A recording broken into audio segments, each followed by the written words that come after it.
uprooting your life, crossing borders not just of geography, but of identity and soul.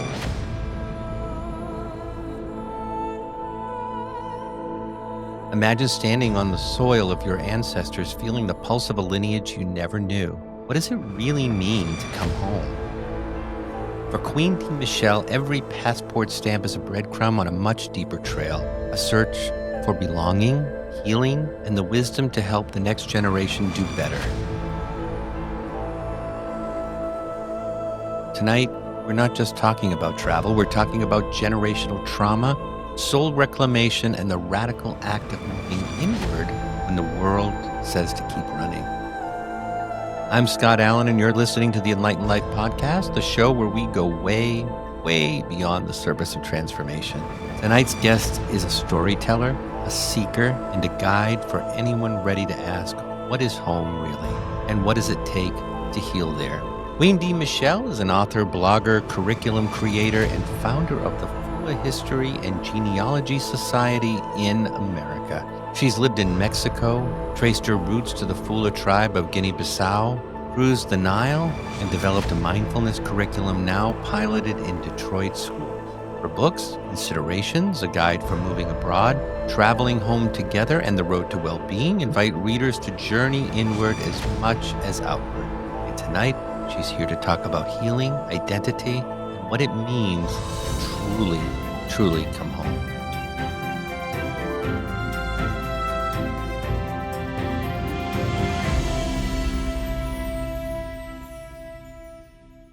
Thank you so much, Scott. And boy, that introduction was beautiful. Thank you so much. Well, and did you put that together so well? Well, and I just practiced it 3 times because we've been trying to do this.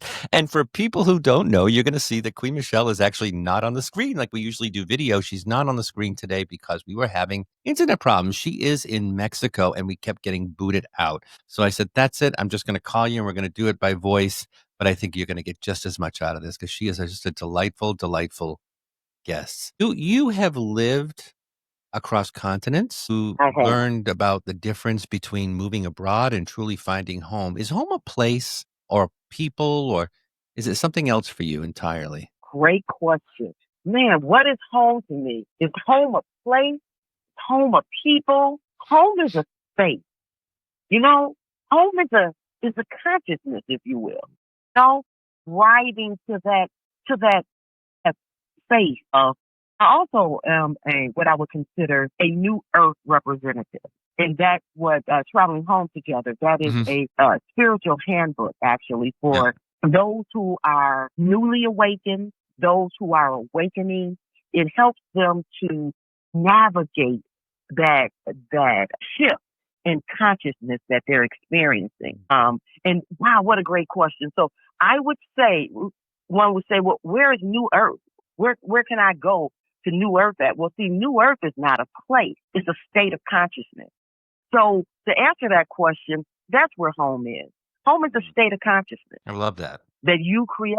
Yeah. You discovered your Fula ancestry through DNA testing, and you traveled to Guinea-Bissau. How did standing on that land, really meeting your tribe, shift your sense of identity and belonging? Listen, I tell you, now I'm sure, Scott, you're familiar with Ancestry. .com, correct? Mm-hmm. Okay. Yes. Well, if you were to take that DNA test, they would tell you that you're a little bit of this, you're a little bit of that, your region is over there, kind of thing. Well, over 20 years ago, a group of Black scientists got together and they created the largest database, Black blood in the world. Really? It's called African Ancestry. Now, if you were to take that DNA test, not only would it tell you what country out of the 54 sovereign countries on the continent of Africa that your bloodline originated in, not only would it tell you the country, it will tell you your tribe. And what's so amazing about that is that there are several countries out of the 54 sovereign countries on the continent of Africa who are participating in something called repatriation. And what that means is that if you can prove through that ancestry DNA testing that your original bloodline originated in that country, then you can apply for citizenship. Really? And Yes, yes. When I took the DNA test, I discovered on my maternal side, because you can take it either maternally or of course, paternal. I discovered on my maternal side that my original bloodline originated in the country, very small country, right on that western coast of Africa, Guinea-Bissau, and that my tribe was that of the Fula people of Guinea-Bissau, West Africa. You know, the continent of Africa has over 2,000 tribes Oh, and close to 3,000 languages uh, on the continent of Africa. And what that meant for being maternal is that my mother's mother, dating back anywhere between 200, 250 years, survived the passage. She didn't die on the ship. She didn't jump off the ship. She wasn't killed on the ship. She survived the passage. Now, when she got to the Americas, of course, she was mixed with a whole lot of other things, you know, right. due to breeding. But the original bloodline is that of the Fula people in Guinea-Bissau, West Africa. So I did take a trip when I discovered my ancestry. I did take a trip through the tour group Repacked Guinea-Bissau. Uh, and they arranged, and it was, oh my goodness, it was on my 60th birthday. On my 60th birthday, I stepped foot back in my ancestral village of the Fula people. Now, I want to take a real quick detour and say if anyone wants to see that actual video of me stepping foot, because they actually videotaped it, and me being embraced by my ancestral tribe, it's on my nonprofit website called Fula History and Genealogy Society in America. To make it short, it's fulaamerican.org. And we're going to talk Now, about I did that. a blog. Yeah. Oh, okay, Yeah. yeah. Yeah. And We're going to with talk about that chapter too. 7. Yeah, chapter 7, if they go straight to that, because I did a blog. Because after I left Guinea-Bissau, I did head on over to Egypt, Hmm. and I spent a couple of weeks there. And so I videoed and blogged that entire experience. So chapter 7 of my soul's journey home, which is on my website, they will actually see the video of me stepping foot in my ancestral Great is village. that. And I got to think too. This is something that I usually try to prepare for these things, but I'm having all of these kind of thoughts as you're talking to me, and it's amazing to Okay. me. I mean, just the thought that you Yeah. stepped on your ancestral land, and there are people that live there. There are people who have been from there, and I wonder what their story is like. Not them specifically, but their ancestors' story. Obviously, your whatever it was, great, great, great, great, grandmother was brought here, but theirs escaped, or theirs they managed to get away, or whatever it is that happened back in the day. Everybody's got a Yeah. story, Yeah. and the trauma. It's fascinating to me to think, what would have become of your life had none of that happened? You would have been there perhaps, or, And that's fascinating all in itself. Now, and understand this trauma, and this is research, trauma is passed down hmm through DNA. Generational trauma yeah, is passed down through DNA. DNA is extremely powerful, right? right. So, therefore, if trauma can be passed down through DNA, I believe healing can be passed up, because Yeah, when I went back, I took everybody back, Scott. Everybody. That bloodline went back, and it's like a full circle. Within that, whether I can't see it, I can't feel it, but I know that I know that I know within my being that healing can now take place, has now taken place, is now taking place. I love that. I do. I just absolutely I love that. You've also created a mindfulness curriculum for young people. Why do you think why do you think Gen Alpha in particular needs new tools for self-awareness and well-being? You said, why What it, do they need it? well, Or what's specific about Gen Alpha? Like why Gen Alpha in particular do they need, as opposed to so thank whoever? you for asking that question. Excellent question. Talk a little bit about Gen Alpha. alpha, those individuals are born between 2010 and 2024. The oldest of that generation turned 13 last year. They are the children of the millennials and some of the X's who, got started a little late. However, they are the first generation to be born fully in the 21st century. Scott, I'm talking, this generation is a different breed. They were swiping and clicking in infancy. You are so They correct. are a different breed. They will be the largest generation in the history of the world. And get this, Scott, they are responsible for the conscious evolution of humanity. They have such an important role. And check it out, just their name alone, Alpha, Generation Alpha. Alpha is beginning, is it not? Evolution, conscious evolution is taking place. However, it is Generation Alpha who will lead that conscious evolution. They're going places that we will not go. And here's the thing. We were so busy, and I get it. I am not blaming the millennials because they have been, or the X's, because we're all so busy trying to keep up with the that once we saw that tablet and that phone went in their hand, and we said, oh, wow, I can get this done. Oh, I can watch this. Oh, I can finish this paper. Wow. See, because Sesame Street went off. Right. But those, Yeah. But those tablets, that's 24/7. So that's that generation who has only been taught externally, right? External stimuli. What we've neglected to do because we're so busy trying to keep up is that we haven't put in their hands the tools that's necessary to navigate through that external stimuli. Because since it's all external, no one is bothering to turn them inward, for the self-awareness, for relationship skills, for self-management, for conscious decision-making. And that's where we're missing the mark with Generation Alpha. And it's our responsibility. Yeah. If we do not balance the external with the internal, I'll tell you too. I don't know what it'll create. I just know that this curriculum is needed.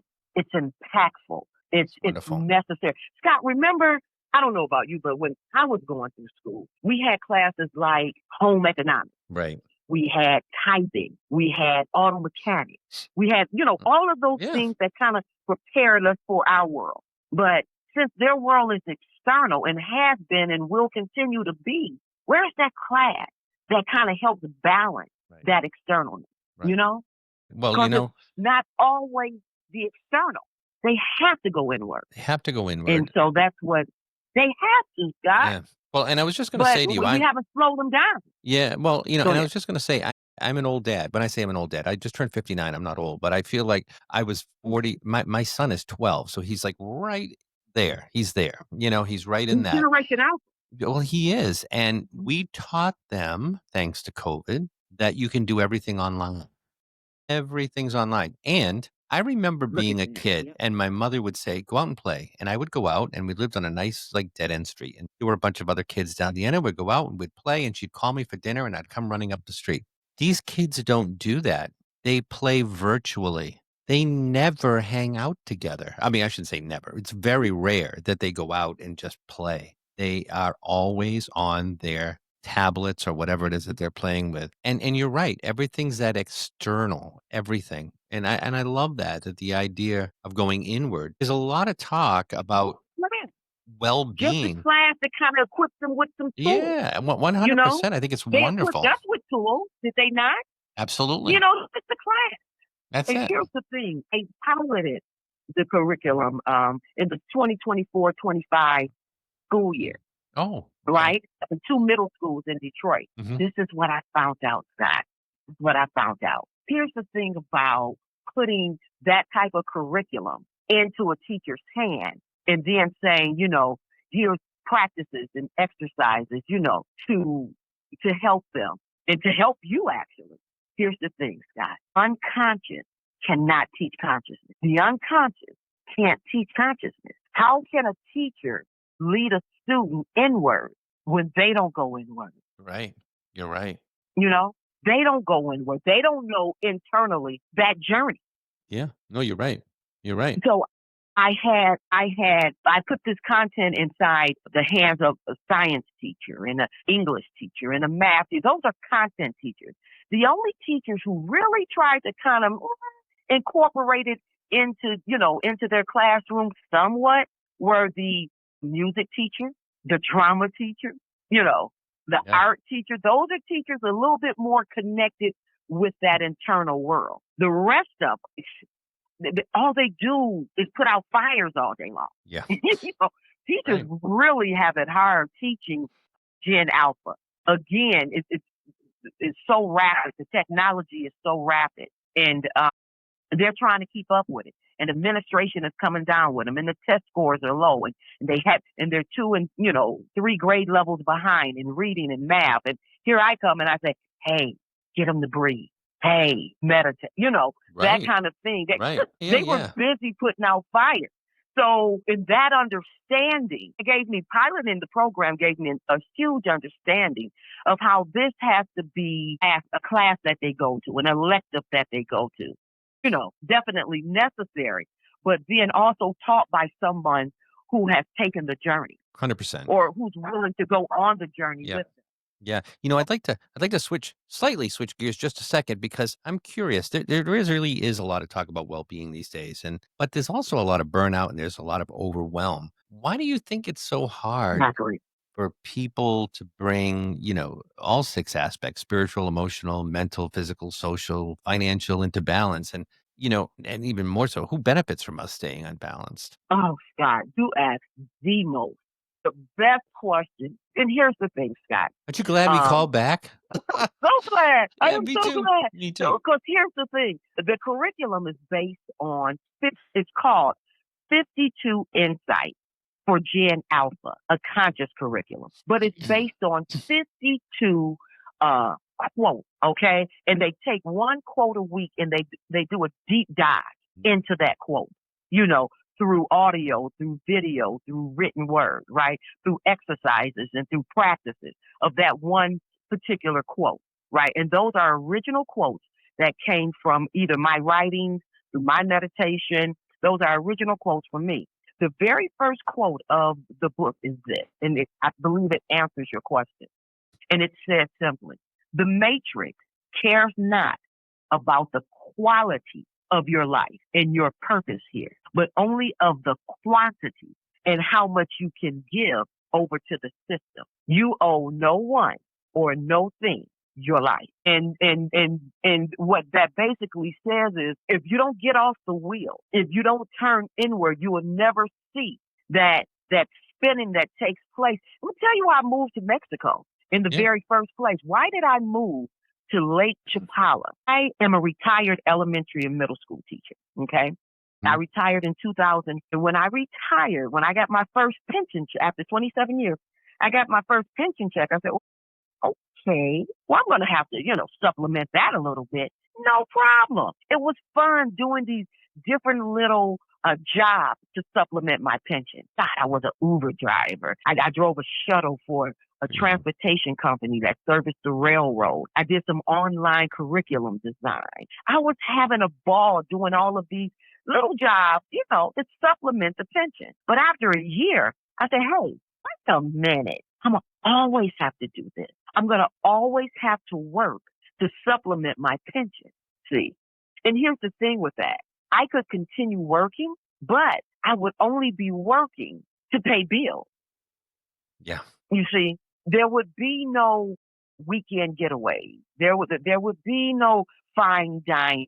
There would be no concerts. I would work, pay bills, work, pay bills. And I would do that until I couldn't work anymore. And then I would live substandardly Of because course. I wasn't working. You feel me? So in that, I ran across, the universe is perfect. I ran across an article by International Living, the top 10 places to retire. And at that time, it was Costa Rica and Panama and Mexico and Ecuador and Thailand and Nicaragua and Colombia. These were places to retire. So Mexico fit all the It checked all the boxes for me Mm-hmm. because at the time I was living in Atlanta. Um, Mm-hmm. and I moved to Jalisco, Mexico. Now, Jalisco, Mexico has 32 states. The state of Jalisco houses the largest freshwater lake in the country of Mexico. That lake is called Lake Chapala. Now, surrounding that lake are little towns and villages. And on the north shore of that lake, it is the largest expat community in the country of Mexico. Expat being expatriate, Right. Right. those who are citizens in one country but reside in another. The largest expat community. Having moved to Mexico, and I am residente permanente, got a resident visa. It's where I discovered, where I saw like the quality of life because then I didn't have to work. My pension was enough. Now Fantastic. I had time for self-discovery, turning inward to me, discovering me physically, mentally, emotionally, everything. So when I first moved there, I'm 5'1". When I first moved there, I was, I would say grossly overweight. I was over 200 pounds. Started hiking those mountains of Mexico, lost 40 pounds. The Wow. food there, it's from farm, it's like from farm to table almost. Cheap, fresh, and good. And if I start telling you about my expenses, my 1-bedroom condo with a fireplace and a mirador, okay, and it was gated, uh, with a swimming pool and a laundry room, $500 a month. Scott, $500 a month. Buy a Okay, closet my here my my where I am for my that. my cell phone bill $15. It's Internet crazy. $20. I was able to then turn inward. It was there that I became a writer, an author, a blogger. Really? The Yeah. first book was Consideration, a guide for moving abroad. 10 chapters, each chapter a consideration. Consider visas, consider downsizing, consider healthcare, consider those things as it relates to moving abroad. So to answer your question, I know that's a mouthful to answer your question. The Yes. system keeps you distracted Mm-hmm. mentally, emotionally, physically. Whereas, get this, healthy salad is $20, but a double cheeseburger is 99 cents. You see, It's true. those types of, yeah, it's those types of distractions. And you really can't see it until you walk out of it and turn around. And then you look at it and you're like, wow, Can look we? at that. It's set up to keep you distracted It's true. It's mentally, true. emotionally, physically, socially, financially. It keeps you on that wheel. So, Yeah. Can we talk about your yeah. nonprofit? I want to talk about your nonprofit because you set up the Fula History and Genealogy Society. We've talked about that, and it's about preserving lineage and healing trauma. How do you balance honoring, your ancestors with forging a future that's really hmm yours? That's an excellent question, too. Boy, I love you. So here's the thing. One of the first tenets of the nonprofit organization, Scott, is just to raise awareness about generational trauma. Point blank, period. We're walking around with all this generation. Yeah, You'd be surprised how many people don't even know that trauma you are carrying, sweetie, is in your DNA. it's It's in true. your DNA. So number one, the first tenet is just to raise awareness. Yeah, When you know better, you do better. that's true. Point blank, period. So that's the first tenet. And I can't begin to even explain what takes place within a person's being when they know. Knowing is everything. Take, for instance, my native tongue. My Hmm. native tongue is the Fula people of the Fula tribe. My native tongue is Pular. Now, I'll never speak Pular, fluently. I doubt it. But the knowing of it, God, just the knowing of Right. it. Knowing is everything. And it shifts your consciousness, it changes your paradigm. So the first tenet is to raise awareness about generation trauma. The second is to create, establish, and promote material to enhance self awareness in Generation Alpha. The third is just to connect people, the Fula people, with their ancestry back Yep. in Africa. I know how to teach them how to do that. Beautiful. In the last tenant, my goal is, I don't know if you're familiar with take for instance, are you familiar with the masonry? When you say The Mason, Freemasons. the Freemasons, yeah, I'm familiar. I mean, I don't know a lot, but yeah, I don't know all this. I don't know the Okay. secret handshake, but I know everything. Okay. No. Okay. So anyway, I am an Eastern Star. And I remember going to, and that's like the sister organization to the Masons, right? hmm And I remember going to the lodge, and we had different chapters.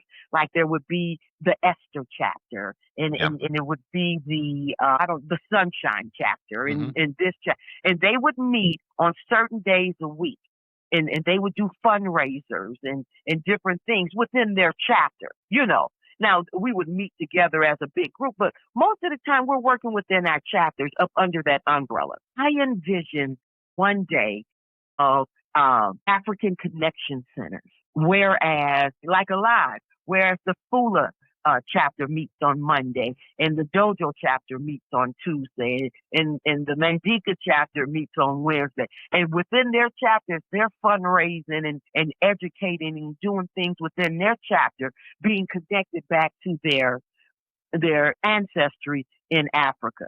Imagine how cool that would be, because it's all in the knowing. So, and when you know better, you do better. True. Healing takes place. Yeah. So that's the vision of my nonprofit. Those are the four tenets. Just to raise I awareness, love it. the curriculum for Generation Alpha, connecting Fula people in particular, and then of course one day establishing African connection centers all over the country. So for listeners who feel disconnected from their roots or who carry a sense of exile, what would you say is the first step toward coming home for them? The first step would be taking that African ancestry DNA test. Discover. Not only would it tell you your country, but what your original bloodline, be it maternal or paternal. Not only would it tell you your country out of the 54,000 countries, and more than likely, Scott, it will probably land along that western coast, where the Well, Atlantic slave trade took place. It'll yeah. probably, I'm thinking, land somewhere along that western coast, right? And then finding out your tribe, and maybe it'll take someone. I always say, this is my thing. Every family needs that one son or daughter that speaks their mind, doesn't like being told what to do, and is low key healing the generational trauma that no one seems to be aware of. Yeah. Yeah. It takes that one. Take the test, Yeah. and then tell everyone else. The You know, ancestry, the African ancestry, is that what it's called? African, what was it called? Is it AfricanAncestry.com? yeah, there's AfricanAncestry.com. That's it. And just so people are aware, right? Like it would be silly for me to take that because my family comes from Europe. But I'm just saying, if you were not from Africa, you would get what, zero? It would just tell you had no results, right? It's not going to pick up all your stuff from Europe and everything You know else. what? And that's an interesting question. That is an interesting question, because it has been said that the continent of Africa is the cradle of civilization. Really? I would love for someone of Caucasian, non-African, Right. to take that African ancestry. I would love for that to happen. I should do that, and then we can have another show and talk about it because I think it'd be fascinating. I did do my DNA. That would be fascinating. Yeah, it's a DNA test. Well, Let's I see. took one, and I mean, If Africa is the cradle of civilization, because remember, if you did Ancestry.com, they'll say you a little bit of this and you a little bit of that, and your region is over there. Well, what's your original bloodline? What's your bloodline? that's interesting. I'm mostly from Portugal, Azores, mostly. And then Okay. I've got a tiny bit from no, I've got a little more from France, but then just a tiny bit of Scotland, which I never knew existed. That was brand new information to me. I don't know where that came from. Because I Oh, don't know anyone of non-color who has taken the test, no, I think it'd be a right? fascinating experience. Either that, what? With Compare it with that of Ancestry. Yeah, Like, hey, Man, that's a show right there for That sure. is a show. We can get Oprah in on that one, I think. Let's see what's going on. I don't know, but I would love to do that. We'll talk about that at another time. If you Okay, could whisper one insight to every young person in your curriculum pilot, what would it be? here it is. Here it is. Everything and anything you ever wanted to know is already answered inside. You hold the answer to every question you ever wanted to know. You just got to go within. You just got to go within to get it. You got to go within to ask because they're waiting for you. They're waiting for you to come inside. I would love to introduce you to the inside. You know all about the outside. Yeah. Wow. Oh, It's a wonderful. whole world on the inside. Queen, I'd thank you. love to introduce you to it. Thank you, thank you, thank you. Thank you for sharing your journey, your wisdom, and your heart with us. And, I have to tell you, I just recorded an episode with a woman who traveled the country on a mission to hug as many people as she could. It was sort of about Oh, boundaries. wow. And she would hug. She would go into grocery stores and she would go into, strangers on the street. And she did it twice. She did it, and then she did it 8 years later. And it was a very profound experience for her to hug people and to see the change in their personality. All I want to say to you is I wish you were closer because I'd run over here and give you a hug. I have absolutely enjoyed chatting with you. You are a delight to have on the show. And I want to tell our listeners, if you want to follow her journey in real time, dive into the 16-chapter blog, My Soul's Journey Home, or support her nonprofit's mission to FulaAmerican.org. You can also pre-order the 52 Insights for Gen Alpha curriculum. Check out her books and find resources for your own journey home. If this episode stirred something in you, share it, leave a review, and join us next week for another deep dive on the Enlightened Life podcast, where we don't just talk about transformation, we live it. And until then, remember that the longest journey is the one that brings you back to yourself. We'll see you all next time. Thanks for joining us.